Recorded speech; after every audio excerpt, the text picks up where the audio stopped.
মিষ্টি হবে তো? মিষ্টি মানে 80 টাকা কেজি মধু বেচছি। গাছ পাকা বাড়ি কি শুধু খেয়ে দেখবে?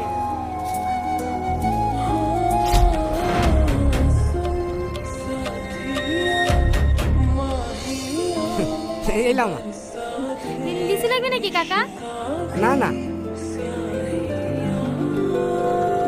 বুবু 2 কেজি দাম দে।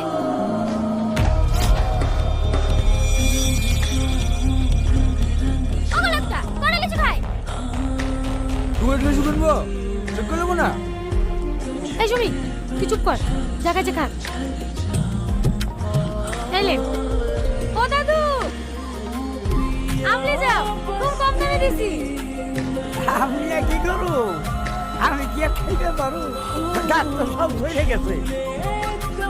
তোমাকে পাকাটা আসছে সবগুলো বেশি বেশি দেবো, শেষে শেষে খাবা, নিয়ে যাও। এটাই 1 কিলো।